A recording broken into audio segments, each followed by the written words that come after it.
So I was kind of perplexed about what I was going to say today because I'm not a media expert by any stretch of the imagination. But I was speaking with Jonathan Pajot this morning because he's staying in the same Airbnb as my wife and I, and he suggested that I talk to you about my experiences with media over the last year. And I thought, well, that's something I know about, so it's always good when you're talking to people to talk about something that you know about. That's actually a really good tip for public speaking. Well, it's really true. You have to remember that. You should know about 3 times as much about the topic as you need to talk about the topic. And then you have places you can go and, you can wander around a little bit and be a little spontaneous. So that's really useful.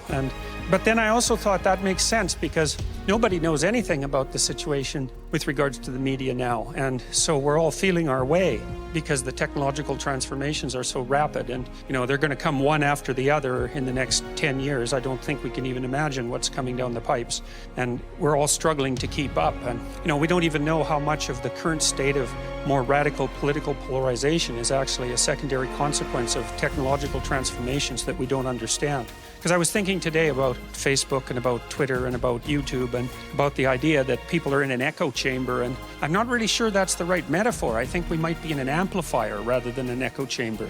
I've thought for a long time that when I'm thinking about the effect of the individual, I read something that Solzhenitsyn said at one point, and I think he was citing an ancient Christian theologian who defined the universe as a place whose circumference was nowhere and whose center was everywhere. And I really like that idea. And I think it's actually relatively true from a technical perspective, like from a physical perspective. But Solzhenitsyn pointed out that each of us was to be regarded as a center of the cosmos, and that we have the power that's associated with that. And I've thought about that a lot because there's something about it it's either obviously true or it's true enough so that we all act it out when we interact with each other, because we treat each other like conscious beings who have a destiny and who have choices and who make choices that are important and who make choices that can be good or bad or even good and evil. We all act like that, so we act that out.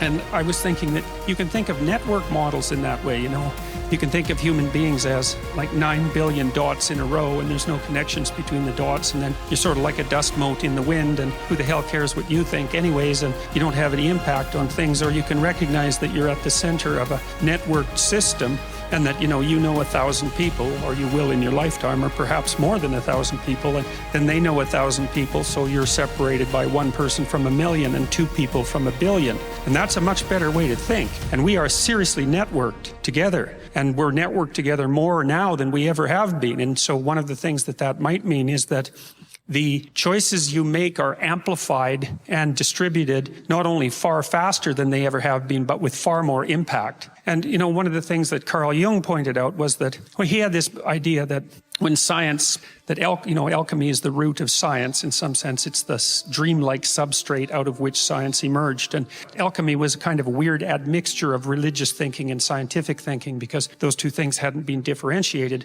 back when there were alchemists. And Jung believed that what had happened in Europe, at least first, was that the scientific end of alchemy blew up and expanded at an exponential rate, and that led to this advanced technological civilization that we have, but that the moral dimension that was embedded in the religious symbolism didn't develop at all. And so we're in this unstable situation where far more technologically proficient than we are wise, and that's actually a big problem, because obviously the more powerful the tools you generate, the more intelligent ethically you better be, or things are going to go to hell in a handbasket very rapidly. And I had this thought, I think I shared it a little bit last night, that in the next 5 years, 6 years, we're going to develop pretty viciously intelligent AI systems, and that's already happening.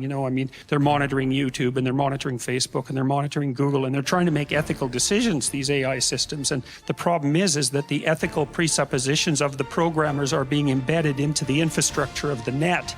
And that's a hell of a thing to think, because it means that for better or worse, we're building automated intelligences that reflect our own morality.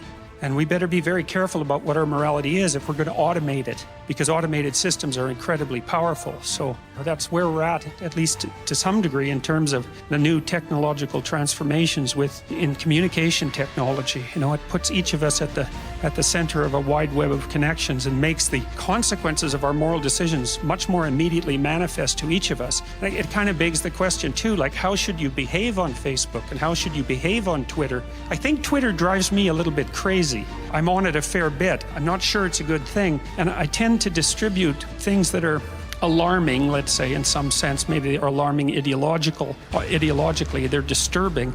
And I was thinking about that today in preparation for this talk, and I wasn't really sure that was necessarily a good idea, because there are a lot of alarming things happening all the time, everywhere, obviously.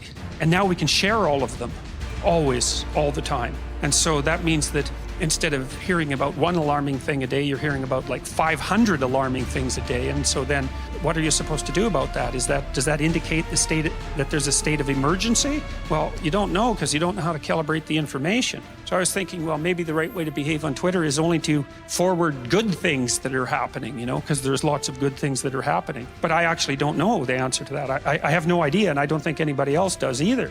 I do know that there are studies with regards to Facebook that show that the more time that you spend on Facebook, the more depressed you are. And that it looks like it's a causal relationship rather than just a correlational relationship. And it seems to have something to do with the fact that Facebook is one of those platforms where everybody puts up an advertisement for their life, right? It's like, here I am with my new girlfriend in the Bahamas being happy, and then here I am on a mountain being happy. And it's like, it's not you like miserable with a cover over your head, unable to get out of bed. You don't broadcast that. You can think, well, that means you're presenting people with a falsely positive view of your life, and then they compare their lives to it and they come up short, and you think, well, that's a kind of deception. But by the same token, you don't stop random strangers on the street and tell them how miserable your life is, right? They don't want to hear about that. They want to see a facade of normality in, just casual day-to-day interactions. And so part of pro-social behavior is only to put what's at least, normative and good forward. It doesn't matter. So I don't think that's necessarily deception, but the mass consequence of that is something that we don't understand at all.